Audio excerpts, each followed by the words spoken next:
Hello everyone, welcome back to Tea Time. Just so everybody knows, it's going to be the same exact episode as last time, just with a special feature at the end. So stay tuned and thank you for listening. Hey guys, welcome back to another episode of Tea Time. I'm Sophie. And I'm Isa. And in this episode, we discuss LGBTQ plus rights and how they're represented in the media. So in this episode, we talk to members of the LGBTQ plus community and discuss with them how they feel about their rights being taken away. Our first interview was with Amanda, who gave us some insight on how it was like to come out. Are you out publicly, and if so, how is coming out in general for you? I am actually out in public. Everybody knows. At first it was like scary. It wasn't something that I was used to, people knowing who I really am, but turns out everybody's okay with it. So I kind of just live my life one day at a time. Why do you think concepts such as homophobia exist? People just don't like something different. They don't like things that are different. They believe that something should be a certain way and that life should be that way. And sometimes it's not, and they don't realize it. Do you believe that sometimes someone's upbringing could be attributed to homophobia? Yes, the same way as like racism. Yeah, I do believe that because when you have people in your life that you grew up and you are like told this is wrong, this is right, this is wrong, this is right, you end up growing up to believe that. But when you get older and you make your own opinion, sometimes you follow your opinion, and sometimes because you want to make your parents happy, you'll follow their opinion. Do you think things like religion tie into this? Sometimes, yeah, depending on if you're really religious, and sometimes no, because I know a lot of people that go to church and still have their own beliefs on the side. They just don't take the Eucharist, or they'll go to a different church that accepts them for who they are as people, because at the end of the day, we're God's creation, right? What do you think about the current LGBTQ plus representation within the media? Like, I follow a lot of good people that motivate me to be who I am and not to hide it. So I guess in my part of the media, it's actually really good, but I've heard from friends and family members that it's actually really rough out there. And I would hate to see that side of it, but I know it does exist. Another quick question. Do you think that representation within media, as in like TV shows or even children's shows, like by including these LGBTQ plus characters, helps with just making it normalized, I guess is how I could phrase it. Yes, I think that like a lot of people, well, in another sense, a lot of straight people believe that there shouldn't be any gay representation. I don't know if I said that right, on like the television or on YouTube or anything like that, because they don't feel comfortable with it. But I personally think that it's good for people to see that, because at the end of the day, the real world, you will see it, whether you like it or not. And you can't go up to somebody and be like, hey, I don't like that. Like, no, you got to let them be, because that's who they are. Mm-hmm. And no matter if you don't like them, they love themselves. So it doesn't really matter what your opinion says. How do you feel about the recent news about the 2 Supreme Court justices that were criticizing the same-sex marriage ruling, and it's at a possible risk for its legality? I don't really get into politics when it comes to gay marriages and stuff like that, because I don't really believe in marriages. I feel like if you do love somebody, you'll commit your life with them. Because before we were legalized to be married, it was like, oh, you're a sin, you're a lie. So marriage really wasn't a big deal for me, or it wasn't a deal breaker in that sense. So, but I do feel bad for the people that do want to get married and do want to put it out there and want to show the world. I do feel bad, because we are at risk every single day of our lives. No matter if we're walking the street holding hands, or no matter if we're, having a nice dinner. I mean, we get judged on a constant basis, and it sucks for all of us. Our next interview was with Levi, who gives an educator's perspective on LGBTQ plus representation within media. Are you out publicly? Yeah, so to my friends and my family and everybody I meet that I feel comfortable and safe with, I'm out, but on a general basis, sometimes it's kind of emitted from my everyday conversation if I don't feel that I'm in a safe space. Alrighty, so our next question is, how do you feel about the current LGBTQ plus representation within the media? I think that it is growing. I don't think that it is enough. I don't think that it is expansive to every being that LGBTQ is supposed to represent. But I think that strides are being made, and every time I do see something in the movies, I get very, very excited. So I think we're working towards something. Have you heard of the potential Supreme Court ruling against the rights of LGBTQ plus, rights in the community? And if you have heard of it, what was your initial reaction? I've actually been hearing a lot of mixed things, which is kind of scary. It doesn't really seem clear to me what I hear things about trying to ban marriage, trying to ban adoption, trying to do all these different things. And I think that anybody trying to stop anybody from living their life that is not hurting anybody is just kind of absurd to me. And it's crazy to see that we go so far and then we get pulled back. So it's concerning to see the negative things that are happening in the world revolving around the LGBT community. So actually, I want to say it was yesterday as of filming today, Amy Coney Barrett, which was the one who had, or one of the first people who had proposed returning, banning the marriage law again. And she was just she was just sworn in as a Supreme Court justice, which is a step in the direction that's not favoring, Yeah. Yeah, it's scary. It's scary, and I don't know. I feel like because I'm younger, I haven't felt the implications of it yet. I do have friends who are a lesbian couple, and they're getting married in the summer. They live in Canada, so they are, but they're from here, so I can't imagine them being stopped and being told, oh, sorry, guess what? You're in the middle of planning for your wedding. Too bad, you can't do it, even though your marriage has absolutely nothing to do with anybody else in the entire world but the two of you. So I don't know. It's sad and crazy, and I don't know what's gonna, make a solid official change. Why do you think homophobia exists?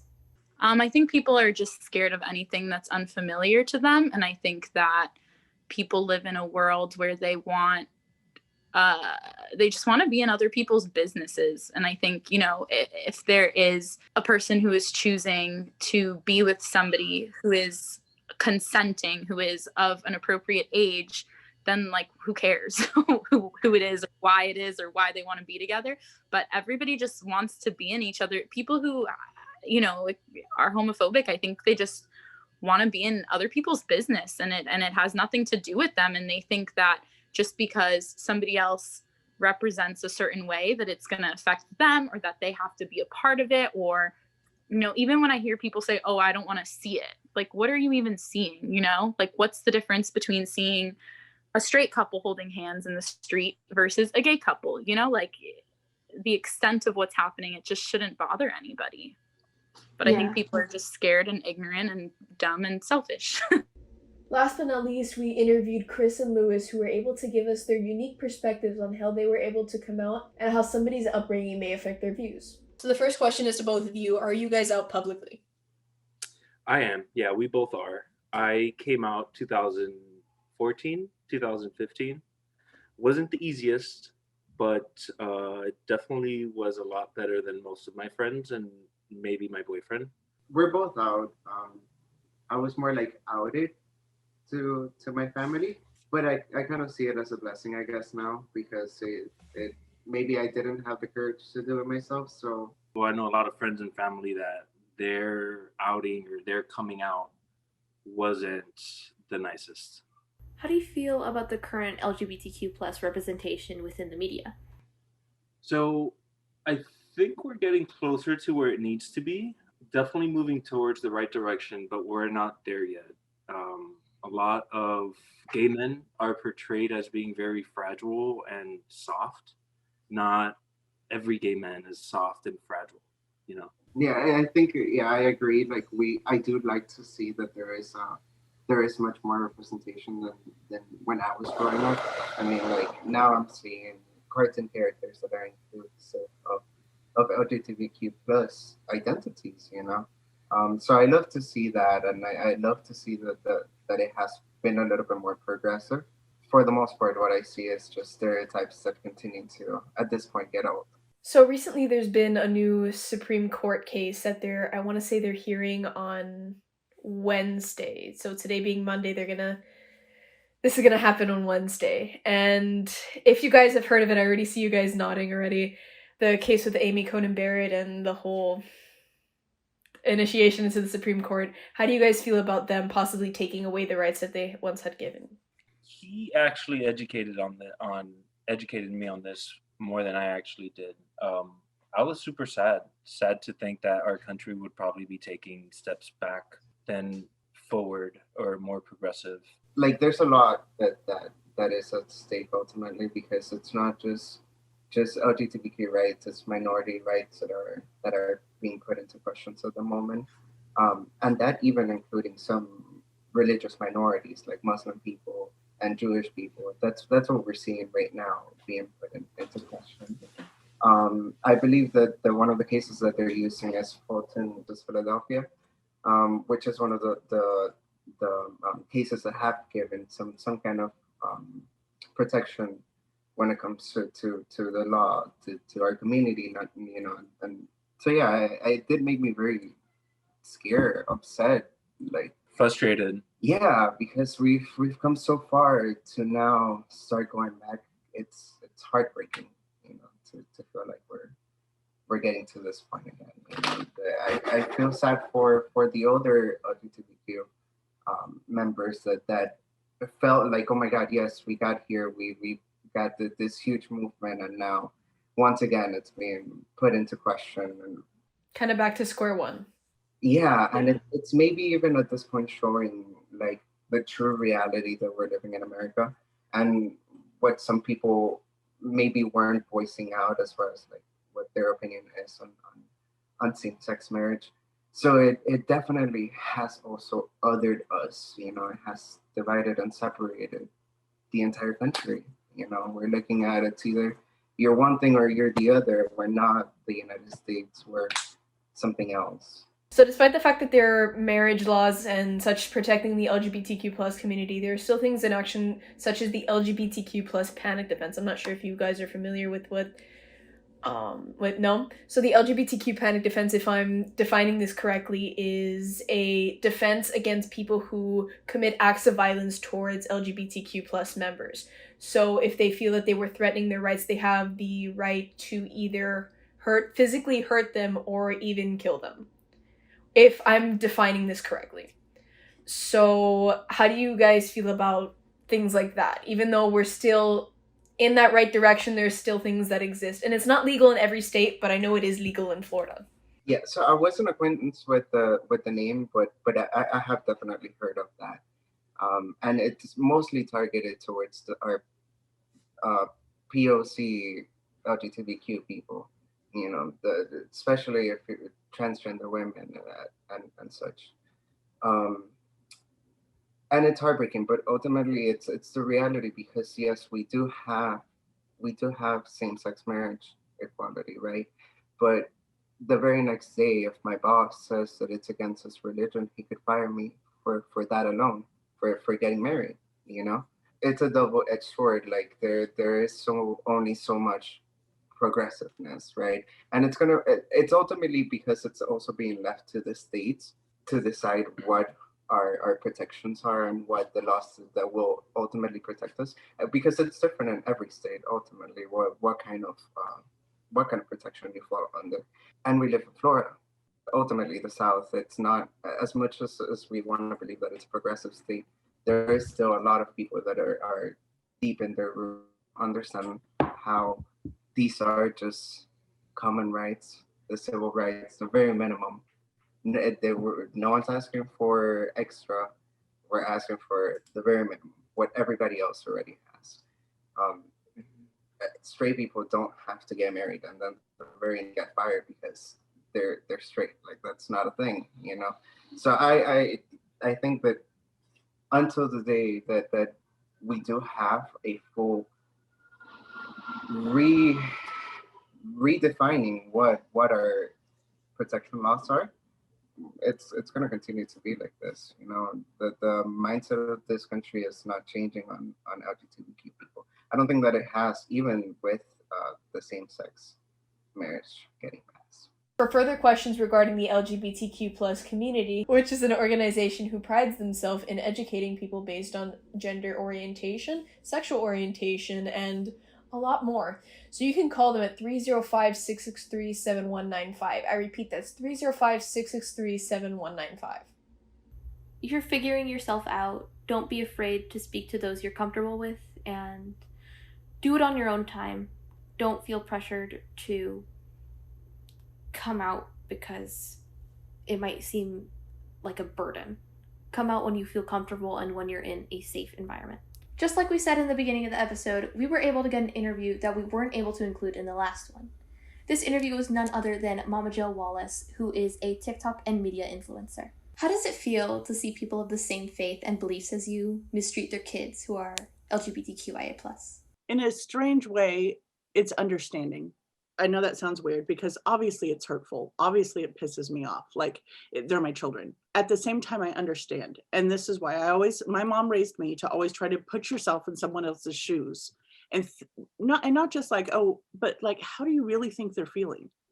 And for parents who are abusive towards their LGBTQ plus kids that are doing it for religious reasons, every fiber of their being is telling them that if their kid is gay, they're going to hell. There's no ifs, ands, or buts. And so from where they're sitting, they're trying to save their soul. And so even though I don't like it, it breaks my heart, I understand why they're doing what they're doing. And that's why I try to show up for the kids, because you can't, that's years and years and years, and sometimes generations and generations of teaching that. It's not easy to unteach. What's important to me is that lives are saved, and that means the kids. So that's what I'm fighting for. I'm fighting for their life right now. We can debate everything else later. Are they alive? How did you start all this? How did you start getting on TikTok? How did you start getting on Instagram and putting that message out there? So I've always been this person. This isn't new to TikTok. It's just me showing up on TikTok. It's always been in small batches. My older son, Charlie, who's trans, would bring somebody home that was LGBTQ plus. And we live in a very conservative area. So they could come in my house and be in the environment they needed to have their pronouns respected, their sexuality respected, who they are respected. On the flip side of that, I was in marketing for years, doing social media management. Like, this is what I used to do. I started talking about it first because I was like, I think I'm in a TikTok. And I just want to see, like, if I just show up and talk to people on TikTok the way I talk to you guys here at the house, if it would matter. And so I TikToked and it mattered. Why do you think homophobia exists? A little bit for the reason I said earlier, because hatreds always exist. It's the same reason that racism exists. There's always going to be hate. We hate what's different.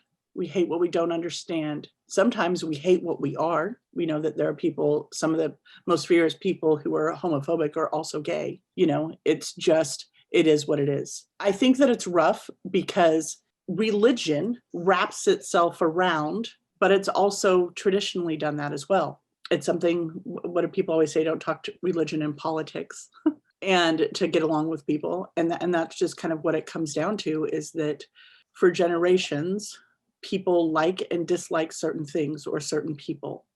And that's what they teach their kids. How do you feel about the current LGBTQ plus representation in the media? It's not enough. Like, I don't know how much more I can say that. I'm so tired of people telling me, oh, the gays have rights. It's fine. It's not like it used to be. It's fine. I'm like, no, go out with my boys. Go out with my boys and tell me it's okay. And I'm not talking about Jaden. Jaden's 12. He passes. Nobody doubts that Jaden's not a 12-year-old boy. But spend the day with Charlie and Carly. Go out with somebody who's trans and non-binary for the day. Go out with somebody who doesn't fit the norm and watch the looks, the comments, the hatred, the bias towards who they are as a person before they're ever spoke to. Be in fear when you watch someone that you love get their life threatened. There is no equality yet. And I think that we're just continuing to fight for it. But I think the difference is not just LGBTQ plus people can fight for it. We have to fight together. And I think that adults need to stand up. I think every adult needs to normalize pronouns. normalize them. If you're a teacher, put them up on your whiteboard. If you introduce yourself to a group of teens, say you're like, that is the easiest way to say, I'm a safe space without saying it. So I just don't think it's enough. That's where I come down to. What do you think humanity or society needs to do in order to reach that equality? They need to listen to the snowflakes. It's what they need to do. You guys, I'm so proud of you. I couldn't be more proud of, now you're gonna make mama cry. I couldn't be more proud of this younger generation. You guys are standing up in ways and saying, I saw a comment the other day that said the reason I love OK Boomers so much is just that this younger generation is treating them just like they're toddlers. Like, all right, shut up.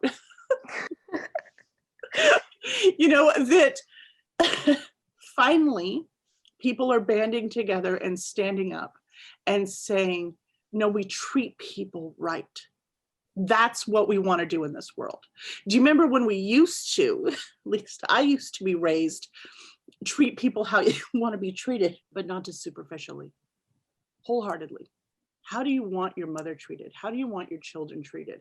How do you want yourself treated? At what point did we become a society of treat other people how they want to be treated, unless we determine that they're just whiny? Unless we determine that they're wimps, unless we determine that they're the wrong color, the wrong race, the wrong sex, then those rules don't apply. Then treat them like they don't matter. Then bully them until they harm themselves. It doesn't make any sense. So what I think the world needs to do is what it's doing, what it's starting to do, is that the youth is standing up and saying, great job destroying everything, but we're taking over, and I'm here for it. I mean, that's kind of like a reason as to why we did this, the whole thing in the first place. We wanted to give people the voice that they deserve. Because the whole point of this podcast is to show people that they have a voice, they have a story, and they are able to share it. And we want to be those people's outlet. For sure. Our first episode, before we started filming, we said, we met together half an hour before the interview like we always do. And we said, we want this to be an outlet for people. We want this to be able to share their stories, because otherwise people's stories wouldn't get shared. A lot of people wouldn't be able to show what they've gone through, to show people that they're not alone, to show people that there's a whole support system behind them. And that was like one of our main goals as well. Yeah, and that's what TikTok's done. Something I'm also really happy about with TikTok is people are starting to stand up and protect others against bullies. I don't have that many. I'll reply to comments, but you guys see that the comments are pretty mild, because when they're not mild, before I have a chance to respond to them, the people on the page have stepped in and said, this is not how we treat people, to the point that they're like, okay, and they delete their comment and leave before I have a chance to remove them. And I think that it's the beauty of it. We're able to see each other's stories and say, well, yeah, they're not perfect, but neither am I. Thank you everyone for listening to this extended version of our last episode. Tune in next time for more content. I'm Sophie. And I'm Isa. Signing off. Peace out! I'm not doing it again. You should do it again. No.